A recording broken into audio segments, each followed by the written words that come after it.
Hoy vamos a tener la temática 15 características de la iglesia primitiva. 15 características de la iglesia primitiva.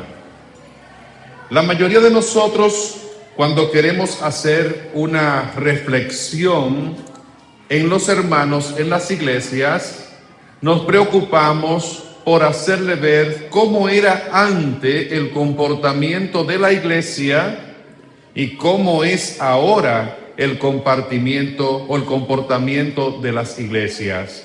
Y lo hacemos muchas veces para quejarnos porque no nos estamos pareciendo al estado original de la iglesia, y a veces desconocemos el por qué los hermanos de hoy no vamos a comportarnos nunca como la iglesia primitiva, es verdad, pero sí tenemos que rescatar esas cosas que son muy edificantes y que le funcionaron bastante a la iglesia primitiva.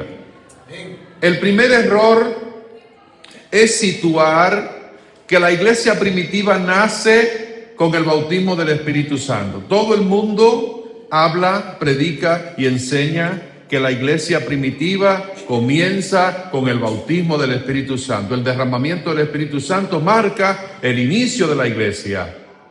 Como si dijésemos, gracias al Señor de que el Espíritu Santo llegó y fueron todos llenos del Espíritu Santo, los apóstoles, de inmediato entonces empezaron a predicar un mensaje glorioso donde se convirtieron más de 3,000 personas o como 3,000 personas, y más adelante otro mensaje donde se convirtieron unas 5,000 almas.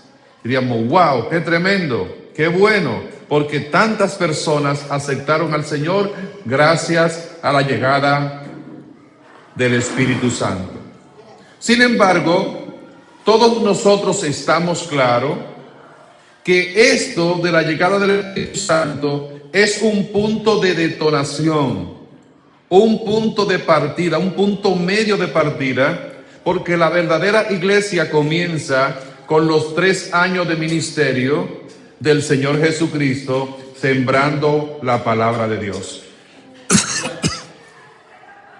Y es así porque en la mayoría de las prédicas que Jesús hacía, fue para sembrar, fue para enseñar, fue para preparar al ejército, a los sembradores y a los segadores, fue para darle las instrucciones y para darle el fundamento a las almas.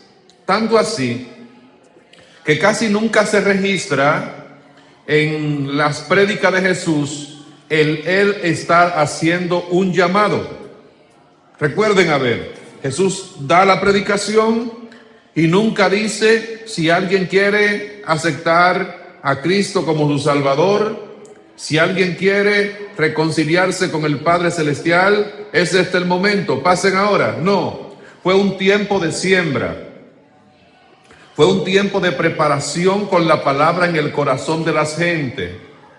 Las iglesias hoy en día siempre están en pos de un avivamiento y quieren ver un gran avivamiento.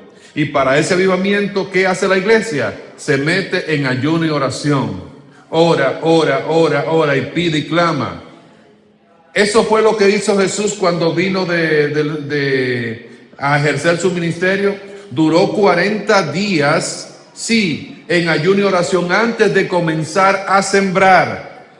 O sea, nosotros queremos volar el sembrar solamente orando y esperando por la llegada del Espíritu Santo y ahí viene el avivamiento. No, Jesús oró y ayunó 40 días y duró 3 años y algo más predicando. ¿Dónde? Recorría Jesús todas las ciudades y aldeas, dice la Biblia, anunciando el evangelio del reino, sanando toda dolencia del pueblo y libertando a los cautivos oprimidos por el diablo. Amén. Todo eso sucedió antes de la fundación de la iglesia, antes del gran avivamiento. Y es que entonces tenía que efectuarse el plan de redención, porque no hay salvación sin la redención. Aunque Jesús predicó y predicó y predicó, no le podía decir a la gente, acepten a Cristo como su Salvador, porque todavía Cristo no había sido entregado, Él mismo no había sido entregado en la cruz. No había muerto, no había resucitado, por lo tanto no pueden decir, acepten a Cristo como su Salvador. Jesús siempre le decía, los mandamientos ahí están, guarden los mandamientos. ¿Quieren estar en paz con Dios? Los mandamientos. Amar a Dios sobre todas las cosas y luego a tu prójimo como a ti mismo. Esas eran las reglas. Pero para hablar de salvación había que efectuarse la redención. Y una vez efectuada la redención, se sella con la resurrección. Amén. Y es ahí cuando Jesús le dice a los discípulos, a todos ellos, esperen entonces el Espíritu Santo, porque van a recibir poder cuando venga sobre vosotros el Espíritu Santo. Y me seréis testigo en Jerusalén, en Judea, en Samaria y hasta lo último de la tierra. Alabado sea el Señor. O sea que el Espíritu Santo no viene para iniciar el avivamiento, viene para continuarlo. Amén. Un avivamiento que comienza con una siembra grandiosa. Digamos que un avivamiento es un terreno de quizás 1000 tareas de tierra, preparada para sembrar.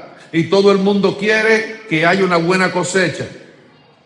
Pero si no se prepara el terreno como lo hizo primero Juan el Bautista y luego Jesús con sus discípulos, y luego sembrando, el sembrador salió a sembrar y parte de la semilla cayó en el camino, otra en pedregales, otra entre los espinos y otra en buena tierra, no va a haber cosecha.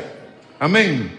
Es entonces que cuando detona la llegada del Espíritu Santo, es ahí donde hay valentía. ¿Sabe para qué? No para sembrar, sino para cosechar. Porque el Espíritu Santo ahora permite que se coseche lo que Cristo había sembrado, lo que los discípulos habían sembrado, lo que los 70 misioneros habían sembrado. Y si nosotros queremos un gran avivamiento en Perú, si lo queremos en República Dominicana, si lo queremos en cualquier nación del mundo, esto tiene que comenzar primero con una preparación espiritual y después de esa preparación espiritual, mucho tiempo sembrando la palabra, no atacando a la gente para que hagan profesión de fe, para que se convierten el mismo día que le predicamos, no instándolo, obligándolo desde que llegan a la iglesia, haciéndole llamado y hasta llamándolo por su nombre o por la ropa que tiene vestida. Usted el de la camisa azul, usted el del poloché, usted el de la corbata roja, venga, acerque a Cristo. No.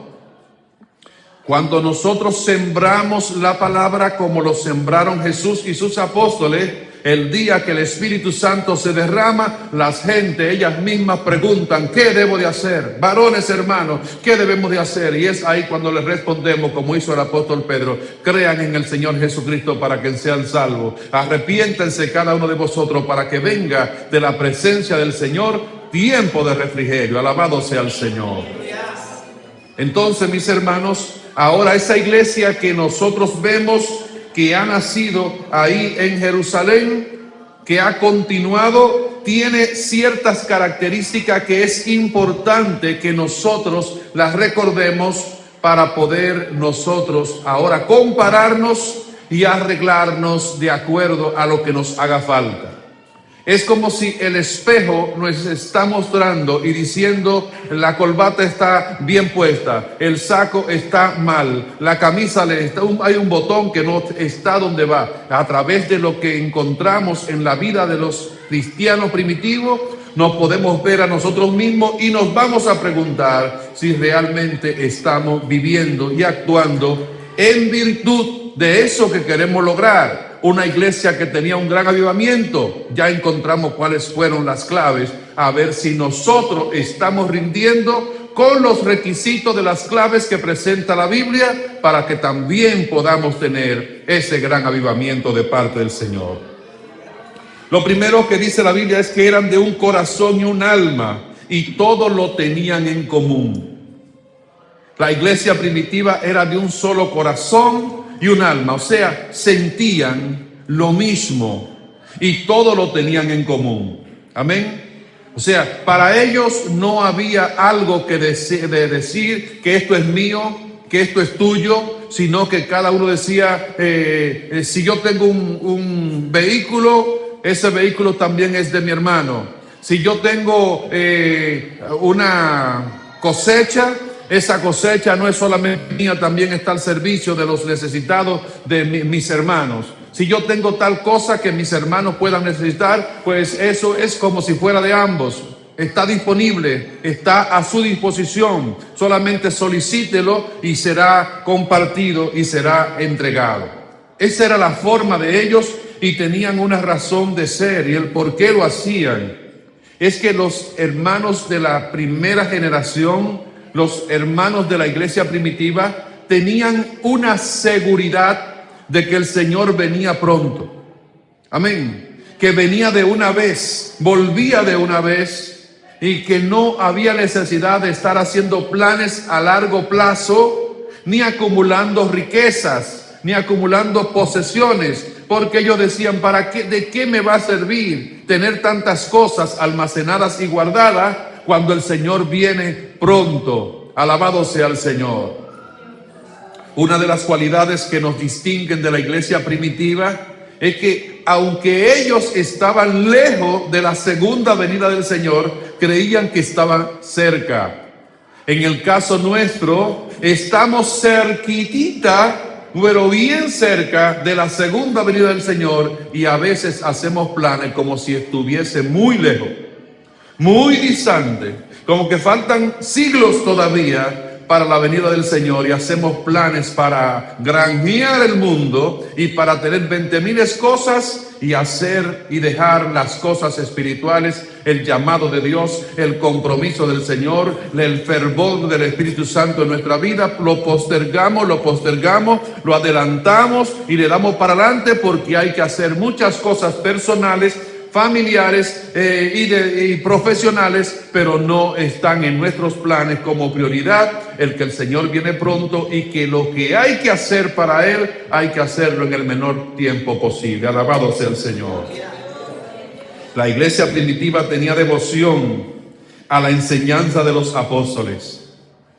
Eran iglesia que se gozaban en la enseñanza de la palabra del Señor. Eran iglesia que su prioridad era la Biblia. Era una iglesia que la doctrina que enseñaban ellos era como si fuese el mismo Dios que la mandaban. Ellos no veían la diferencia entre lo que enseñaba la ley a la diferencia de lo que enseñaban los apóstoles. Entendían que todos los mensajes y las cartas que enseñaban los apóstoles venían con la misma autoridad, con la misma inspiración del Señor, y siempre estaban atentos, obedientes a las enseñanzas apostólicas.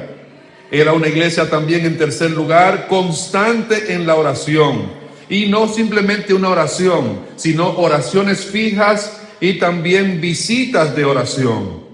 Ellos hacían oraciones en las casas. En las casas de los hermanos se reunían para estar compartiendo con ellos las oraciones. Y también tenían a las 3 de la tarde un tiempo donde iban a orar al templo, a un lugar donde estaban ellos siempre en continua comunión, donde tenían por costumbre casi la mayoría de los apóstoles y las personas de Israel ir al templo a las 3 de la tarde, que es la hora novena, a orar al Padre Celestial. Alabado sea el Señor. Hacían de la oración algo fijo, hacían de la oración algo normal, hacían de la oración algo personal. A diferencia de muchos de nosotros hoy, que oramos cuando se nos manda a orar, oramos cuando se convoca para orar, ya usted casi no ve lo que antes, en tiempos atrás, se veía. Un hermano que decía: pastor, yo quiero que me permita la llave de la iglesia porque quiero ir al templo en la mañana a orar. No, ya que eso, el templo se abre cuando los pastores abren, cuando el mayordomo abre o cuando el hermano asignado abre el templo. Pero eso de que un hermano sintió retirarse con el Señor él solo, sin que nadie le haya mandado, sin que nadie se lo haya pedido, sino que él sintió dedicar una mañana con el Señor, dedicar un tiempo en oración, eso casi no se ve. Alabado sea el Señor. Pero la iglesia primitiva tenía esa costumbre de orar en casa de los hermanos y también orar en el templo.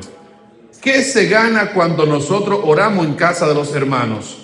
Si yo me reúno con un hermano en su casa, hay muchas cosas que puedan suceder. O empezamos a hablar de política, o empezamos a comentar la situación actual, o empezamos a comentar lo bueno del mensaje, o empezamos a criticar al pastor, o empezamos a hablar mal del hermano, o empezamos a quejarnos de alguna forma, y ya cuando yo me quejo y el otro se queja y yo lo apoyo, ya se convierte no en una reunión de edificación, sino en una reunión de chisme, en una reunión de calumnias, en una reunión que no edifica a nadie.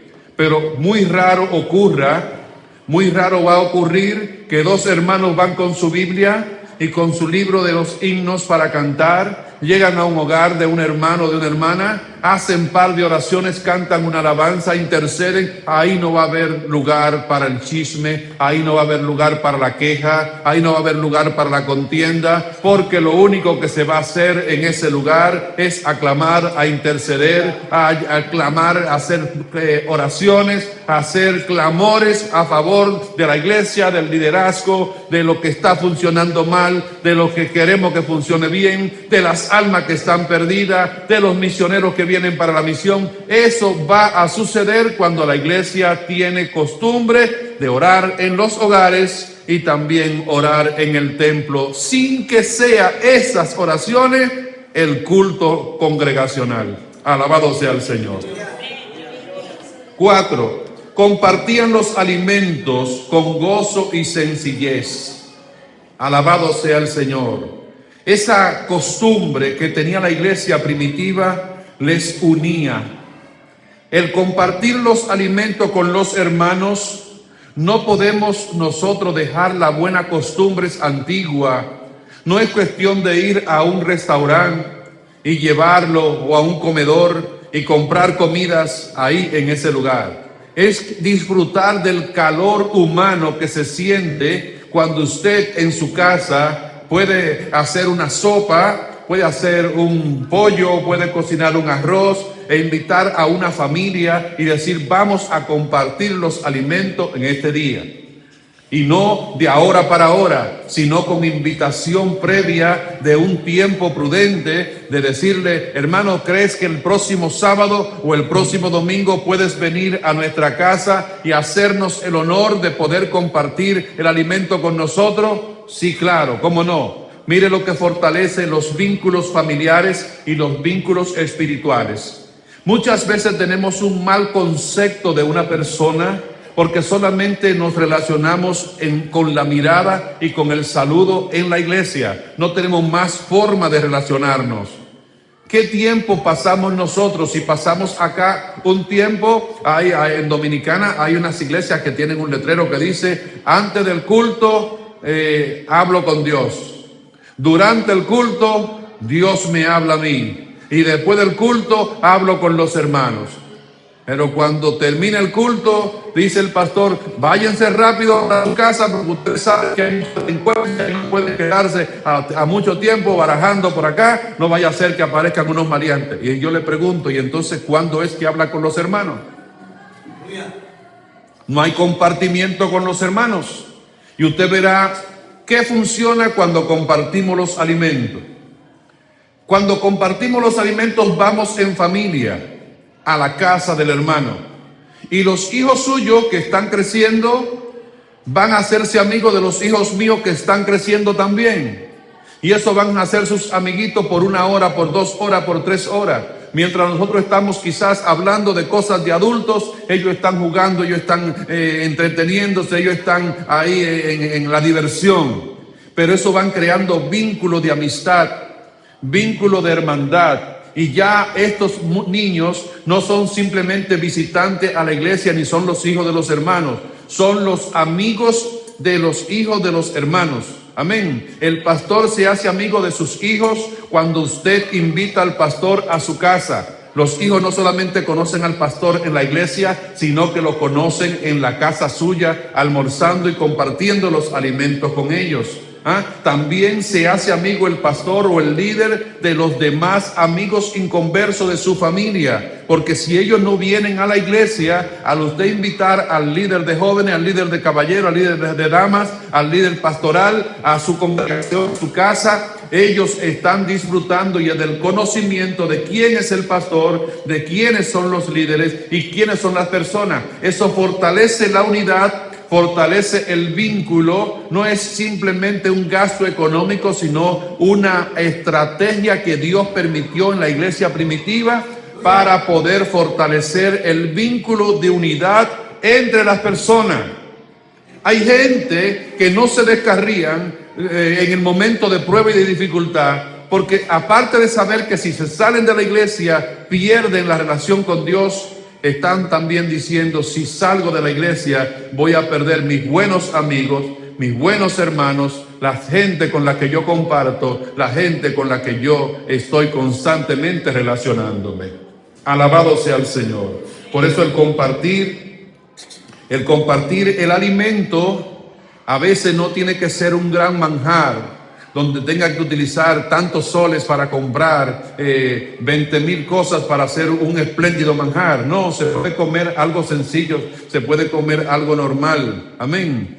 Y usted que es invitado, según las reglas también, aunque no se lo pidan, llévese aunque sea un postre, llévese aunque sea un bizcocho, llévese aunque sea un jugo, llévese aunque sea un refresco, algo que pueda poner en la mesa también, juntamente con ellos, para que digan: bueno, pues algo también trajeron, excelente, vamos a compartir los alimentos. Gloria a Dios. Alababan al Señor y lo adoraban. Siempre he dicho que la alabanza que se pide no tiene valor. ¿Oyó? La alabanza que se pide no tiene valor. La alabanza que se da espontánea sí tiene valor. Déjeme poner el ejemplo para que usted lo pueda entender. Una pareja se cambia muy bonita en la mañana del domingo y salen para el templo.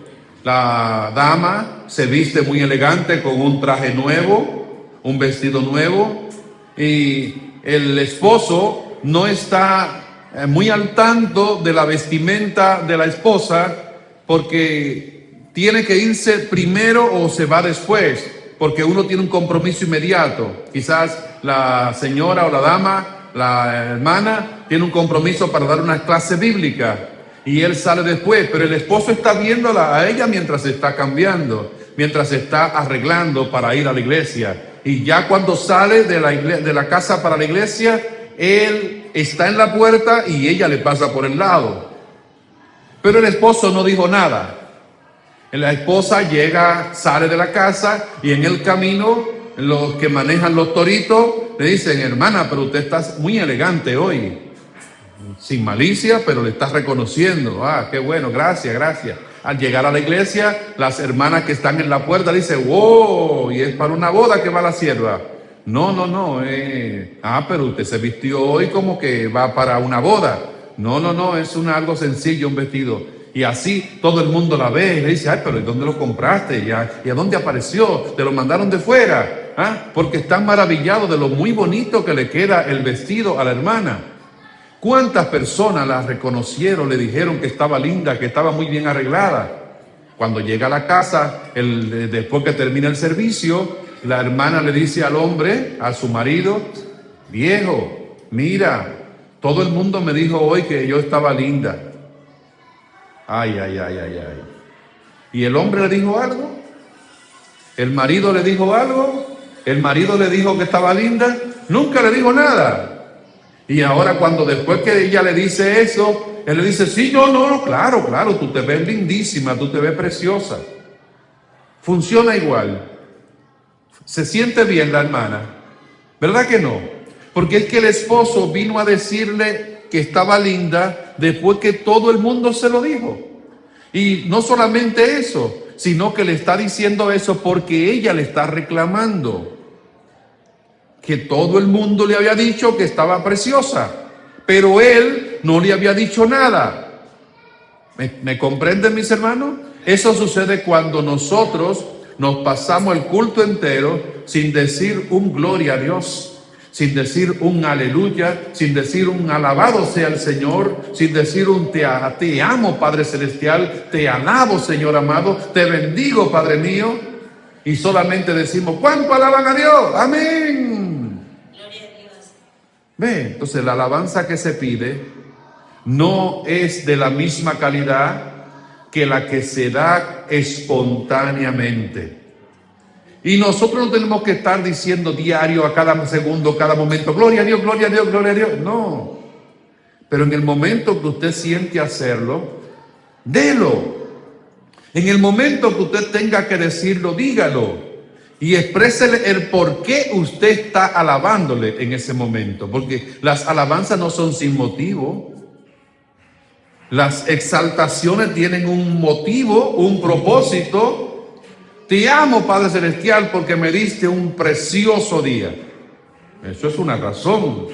Señor, anoche me acosté con un dolor en el cuello y hoy me levanté liviano. Gloria a Dios por el cuidado que tiene para conmigo. Señor, ayer me acosté sin un solo centavo y me levanté y de ahí aparecieron 20. Gloria a Dios por tu provisión. O sea, siempre hay una razón del por qué dar la alabanza. Porque si usted no tiene un motivo claro por el cual usted está glorificando al Señor, lo que está es repitiendo palabras que no tienen fundamento, porque usted está glorificando y exaltando sin ni tan siquiera saber por qué. ¿Me están entendiendo, mis hermanos? Siempre que usted alabe a Dios, dígale la razón del por qué lo está alabando. Que yo dije ayer cuando fuimos a la reunión de pastores, pero estos pastores parecen americanos, son puntuales todos. Le di una razón, un motivo por el cual los estaba exaltando. Llegaron a tiempo a la reunión. Dijeron, vamos a estar ahí a las 3, y antes de las 3 estaban ahí los dos pastores. Eso significa que yo le estoy elogiando por su puntualidad. Amén. ¿Ven? Entonces, tiene que haber siempre un motivo del por qué se alaba.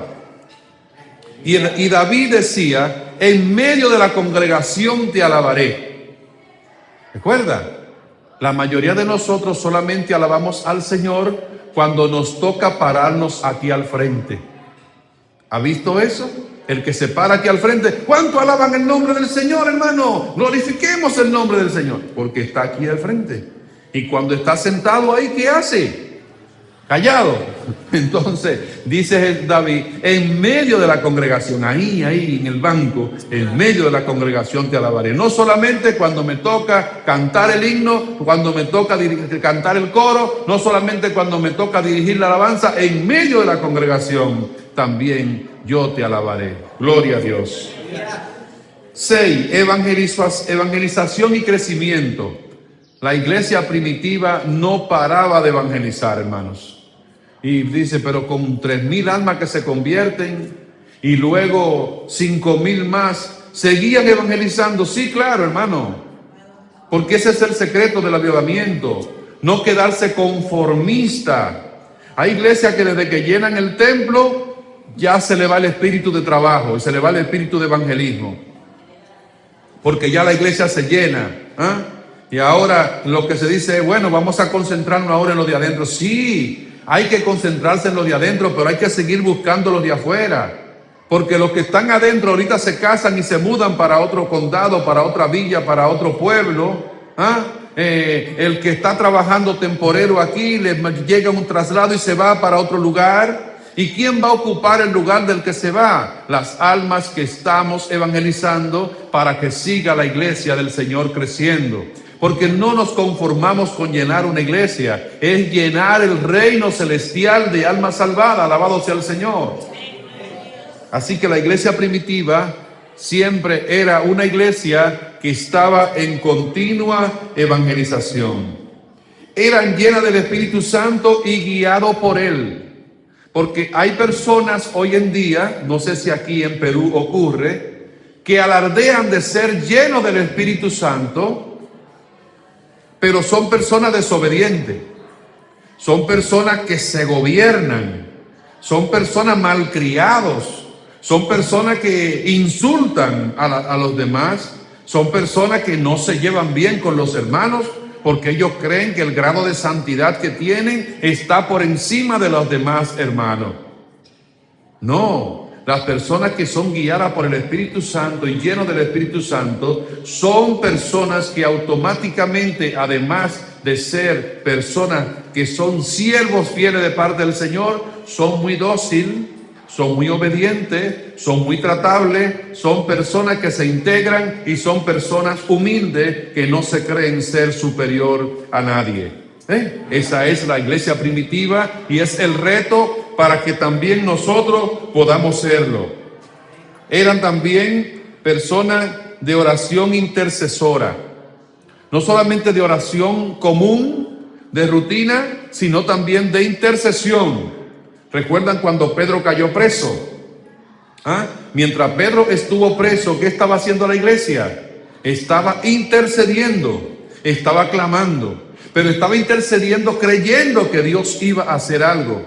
Hay veces que nosotros intercedemos y clamamos, pero como por rutina, no como que estamos convencidos de que Dios va a hacer algo en la vida de la gente. Y la iglesia primitiva intercedía como arma principal para lograr las cosas, como punto principal para ganar el favor de Dios, para resolver problemas, intercedían. Y cuando usted intercede, está diciendo algo muy importante. Fíjese que cuando nosotros oramos, en la mayoría de los casos, presentamos las cosas nuestras peticiones, las cosas que a mí me agradan, las cosas que a mí me gustan, las cosas que yo quiero tener. Pero cuando intercedemos, demostramos que somos personas que no pensamos en nosotros mismos, sino que pensamos más en el prójimo. Porque la intercesión es orar para que Dios haga algo a favor de alguien, no necesariamente a favor mío. Estoy orando por los enfermos y no estoy pensando en mi enfermedad.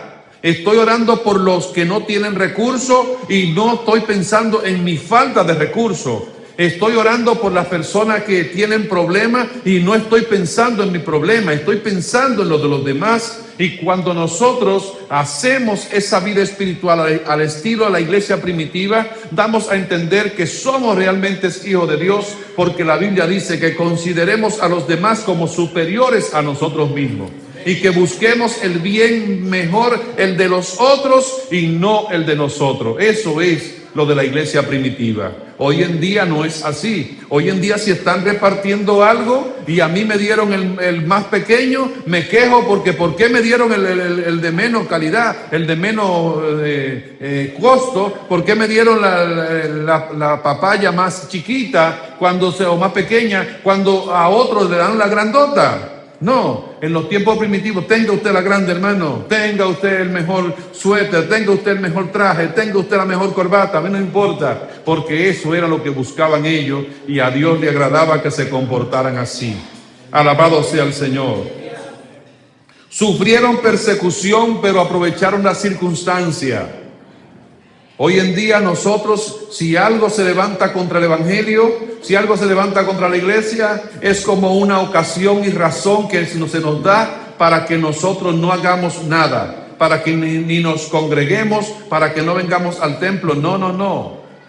Si vamos a ser perseguidos los cristianos, que seamos perseguidos por causa del Evangelio de Jesucristo, no por fines de política, porque si usted sale por ahí a la calle ahora con una identidad política, de que yo soy de fulano, yo soy de Perencejo, yo soy de este candidato, soy del otro, y le caen a pedradas, le caen a persecución porque usted es de un candidato y el otro es de otra, bien merecido que le entren a pedradas, porque usted no tiene como cristiano que estar participando en manifestaciones de apoyo político de ninguna índole. Su única política es Cristo, su única política es el Evangelio. Si usted es el servidor de Dios, el seguidor del Evangelio, el predicador del Evangelio, y si lo persiguen por Evangelio, dice la Biblia, hablando Dios a través del apóstol Pedro, si alguno padece como cristiano, no se avergüence, sino más bien que alabe y glorifique al Señor. Alabado sea el Señor. Realizaron muchos prodigios los apóstoles de la iglesia primitiva. Hermanos, Dios los utilizaba a ellos de manera muy especial. Recuerden que Pedro resucitó a una joven llamada Tabita, Dorca, que muchos utilizan en las iglesias el término Dorcas para colectar ofrendas y ayudas para una persona necesitada. Pues esa Dorcas, Tabita, había muerto y era una persona que la iglesia la quería bastante. Y la quería tanto que lloraban, inclusive exhibiendo algunas de las ropas y prendas de vestir que ella misma confeccionaba. Ay, mira, ese traje que tengo, este abrigo que tengo, lo hizo Dorcas. Y el Señor tuvo misericordia y llevó al apóstol Pedro, y allá en ese lugar, ¿qué sucedió? Fue resucitada. Oiga, resucitada, una obra tremenda de Dios a través del apóstol. También había un cojo llamado Eneas, que fue levantado también por la oración, y dice la Biblia que con la sombra de Pedro, ¿recuerdan? ¿Saben ese corito, verdad? Que con la sombra de Pedro se sanaban los enfermos. No era la sombra ni tampoco Pedro, era porque Pedro tenía ¿qué? El espíritu del Nazareno. Alabado sea el Señor. O sea que había grandes señales y prodigios, pero no era algo como de qué asombrarse. No era algo de que quedar como espantado. ¡Wow! Un milagro. No, porque eso era continuo. Ellos crecieron en 3 años de ministerio, donde veían constantemente al sordo oír, donde veían al ciego ver, donde veían al paralítico levantarse y hasta muerto ser resucitado. Pues ellos no hacían algo diferente, simplemente aprendieron a hacer las cosas como las hacía Jesús, y ellos siguieron, continuaron haciendo lo mismo que hacía el maestro. Alabado sea el Señor. El Espíritu Santo era quien daba las órdenes y enviaba a los misioneros a las misiones en la iglesia primitiva. Hoy en día hay mucha gente que se enganchan a misioneros, que se enganchan a pastores, que se enganchan a predicadores, y ellos mismos se titulan: yo soy el profeta tal, yo soy el apóstol tal, yo soy el maestro tal, yo soy fulano de tal. No, en los tiempos primitivos era el Espíritu Santo que decía: apártame a fulano, apártame al otro, apártame a aquel, porque tengo que enviarlo a una misión. Cuando usted mismo se envía a una misión, usted mismo tendrá que respaldarse. Cuando es Dios que lo envía a usted a una misión, el Señor es que se encarga de poner la gracia, de poner el apoyo, de levantar el ánimo, de unir gente a su ministerio, de estar con usted, respaldarle en todo y hacer grandes señales y prodigios, porque es el Señor que lo está mandando. Por eso el Espíritu Santo en los tiempos antiguos era quien mandaba. Hoy muchos predicadores se mandan ellos mismos, se envían ellos mismos, y no a hacer misiones, a predicar en las iglesias. ¿Por qué? Porque en la mayoría de los casos las iglesias les recompensan, les remuneran con ofrenda, y es detrás de eso que andan, no realmente detrás de las almas. Ustedes verán que el 21 vendrá un grupo para acá de 6 misioneros que no estarán acostados y durmiendo durante todo el día y luego saliendo en la noche para predicar en un culto. No, estarán el día completo trabajando, primero en la mañana en la parte bíblica. Váyase preparando, porque temprano en la mañana siempre hay una sección de estudio bíblico de 1 hora y media, casi 2 horas, en la mañana temprano, todos los días mientras estén los misioneros acá.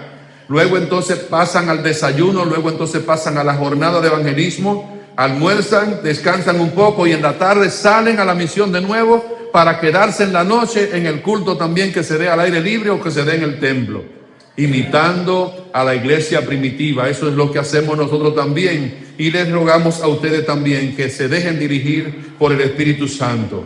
Gloria a Dios. Reconocían y daban prioridad a la predicación y a quienes lo hacían también. O sea, ellos reconocían a los que predicaban y le daban prioridad a esas gente. Fíjese que hoy en día los predicadores, los evangelizadores no son las gentes de gran renombre a nivel de los concilios. No. Que usted es predicador, quizás como predicador, si es evangelista reconocido, se menciona mucho. Pero si usted es una persona que lo que hace es ir a los lugares altos acá, o a las partes más bajas, a evangelizar casa por casa, nadie le va a decir a usted el ministro fulano de tal, el reverendo fulano de tal, el siervo de Dios fulano de tal. No, 2 hermanitos que andan ahí regando literatura o predicando la palabra. Pero en los tiempos de antes de la iglesia primitiva, las gente de mayor importancia en la congregación eran los que predicaban la palabra.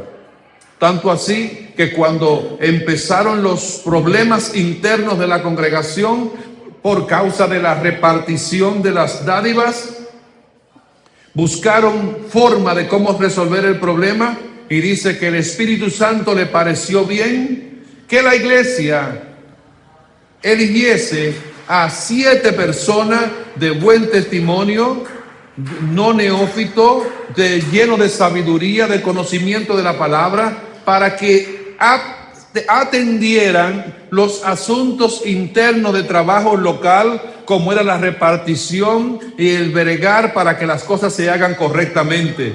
¿Con qué objetivo? Para que nosotros, decían los apóstoles, los que predicamos la palabra, no tengamos que estar envueltos en ningún tipo de otras cosas que nos quite el tiempo de la predicación de la palabra del Señor. Así que, mis amados hermanos, hoy en día, si usted y yo estamos en la visión de la iglesia primitiva, lo que tenemos que entender que Dios en todos los tiempos ha dado prioridad al ministerio de la predicación, al de llevar el mensaje casa por casa. En la iglesia primitiva número 13, los mártires fallecían gozosos. No eran personas que morían por la causa de Cristo asustados. No eran personas que estaban en la causa de Cristo como con ese miedo. Si tenían que morir, morían. Si tenían que fallecer, fallecían. Si tenían que huir, huían. Pero cualquier cosa que se hiciese dentro de lo que era el cumplimiento del deber de la obra del Señor, para ellos no era ningún problema. Tal como decía el apóstol Pablo, para mí el morir es vivir y el morir es ganancia. Alabado sea el Señor. Pero hoy en día la gente con un temor, con un miedo, ay, que si salgo a predicar, que si salgo a evangelizar y tal cosa, allá en República Dominicana, diciendo algunos, no, que en Perú hay mucha delincuencia, que en algunos lugares hay muchos maleantes, hay muchos asaltantes. ¿Y qué importa que hayan maleantes y que hayan asaltantes y que hayan delincuentes? En todas partes del mundo los hay. Pero el poder de Dios, del Espíritu Santo que nos ha acompañado todo el tiempo, nos va a librar de esos maleantes. Y si nos encontramos con esos maleantes, pues lo vamos a predicar a Jesucristo también, para que puedan tener la oportunidad de salvación. El número 14, Dios guiaba la elección en aquellos tiempos. No era un asunto que se hacía por favoritismo, no era un asunto que se hacía por amiguismo, no era un asunto que se hacía por favoritismo, sino que se hacía por la voluntad del Espíritu Santo de Dios. Si había que elegir a un líder, se buscaba la dirección del Espíritu Santo para que el Espíritu mismo sea quien diga a quién vamos a tener. A veces los líderes que a usted le gustan no son los que a Dios le gusta. A veces tenemos la misma línea del pueblo de Israel, que querían un rey alto, buen mozo y fuerte. Alabado sea el Señor. Pero quizás para satisfacer los deseos de la vista, para que digan, wow, mi presidente sí es hermoso, mi pastor sí es lindo, mi líder de caballero, de dama, sí que es una persona apuesto. ¿Y qué tiene que ver delante de Dios la belleza física, hermano? En lo que Dios mira no es lo que está delante de la vista, dice la Biblia, sino que lo que Dios mira es el corazón. Por eso, cuando vayamos a elegir a una autoridad dentro de la iglesia, dejémonos guiar por el Espíritu Santo, para que, al igual que los apóstoles, cuando tomemos decisión de elección, sea el mismo Dios que hable a través del voto nuestro cuando tengamos que ejercerlo. Y por último, el número 15 habla de la característica de la iglesia primitiva, que la iglesia también sabía recibir con beneplácito las disciplinas de parte del Señor. Porque las disciplinas no vienen con el objetivo de hacer sentir mal a nadie. La disciplina viene con el objetivo de corregir un mal. Y a veces, para poder corregir un mal, hay que cortar algo. A veces hay que sentar a alguien, a veces hay que hasta que expulsar a alguien para que las cosas puedan funcionar. Y en este caso el Espíritu Santo tuvo que matar a 2 personas para que los demás sintiesen temor, para que los demás andasen rectamente, para que los demás lo piensen 2 veces antes de cometer el mismo error. Recuerdan, Ananías y Zafira convinieron en entregar su heredad. Y usted se pregunta, ¿y cuál era el problema de Ananías y Zafira? Porque ¿qué tiene de malo de que 2 personas vendan una heredad y entonces ahora entreguen una parte del dinero de lo que vendieron? ¿Por qué hay que matarlo por eso? ¿Se ha preguntado usted alguna vez acerca de ese pasaje bíblico de Ananías y Zafira? ¿Por qué tiene el Espíritu Santo que matar a 2 personas que venden su casa y dentro de esa venta de la casa ahora entregan la mitad del dinero de la casa como ofrenda a la iglesia? ¿Qué hay de malo en eso? Pues fíjese qué es lo que tiene de malo. Es que en la fila estaban pasando la gente que vendían lo que tenían y le entregaban todo a los apóstoles. Amén. Todo. Tenían 5 vacas, pues esas 5 vacas la vendían y entregaban el dinero a los apóstoles. Tenían una propiedad, la vendieron ¿en cuánto? En 1000 soles, pues le entregaban 1000 soles a los apóstoles. Todos los que estaban pasando en esa fila eran los que habían vendido su heredad, su propiedad, sus bienes y entregaban el total. Amén. Si Ananías y Zafira hubiesen dicho al apóstol Pedro, nosotros vendimos una heredad, pero solamente vamos a dar una parte de eso de la heredad porque queremos comprar otra por otro lado. O sea, dichoso el pastor que tenga en su iglesia hermanos que vendan su heredad y den aunque sea la mitad de eso. Pero Ananías y Zafira dieron la mitad haciendo creer que estaban entregándolo todo. ¿Ya entendieron cuál es el asunto? Es como que usted diga, pastor, vine a traerle el diezmo de primicia de la mata de lechosa, de papaya. Allá en Dominicana lechosa, aquí papaya. ¿Ah? Y que resulta que usted trajo 3 lechosas, 3 papayas, pero la mata echó 100. ¿Está entendiendo? Entonces, sí diga que usted trae primicia, pero no diga el diezmo de primicia. ¿Entendió? Porque usted está trayendo 3, es porque echó 30 solamente. Eso sería diezmo primicia. Pero si usted trajo 3, no diga diezmo primicia, sino diga, yo traje esta ofrenda de primicia a usted, pastor. Está bien, porque usted está diciendo que de lo que produjo su planta, su mata, usted está regalándole esa al pastor. Pero no le haga creer al pastor que fue que la mata echó 30, cuando dice el diezmo de primicia, porque no son el diezmo de primicia. ¿Entendido, hermanos? Entonces, por Ananías y Zafira estar haciendo las cosas malas, el Espíritu Santo tuvo que resolver con eliminar tanto a Ananías como también a Zafira. A ambos los sentenció a muerte, y la iglesia, a partir de ese momento que hizo, la iglesia entonces aprendió la lección y ninguno empezaron a hacer lo mismo. Así que si nosotros queremos, amados hermanos, que Dios traiga un gran avivamiento a la iglesia actual en comparación con la iglesia primitiva, tenemos que mirarnos en el espejo de la iglesia primitiva y empezar a arreglar en nuestras vidas esas cosas que antes hacíamos, que ahora no las hacemos, esas cosas que ellos hacían y que nosotros hoy en día no lo hacemos. ¿Por qué? Porque Dios es el mismo ayer, hoy y por los siglos de los siglos. El evangelio es el mismo también. Los que cambiamos somos nosotros, alabado sea el Señor. Pero Dios hoy nos está instando, nos está motivando, nos está impulsando a que aprendamos de la iglesia primitiva.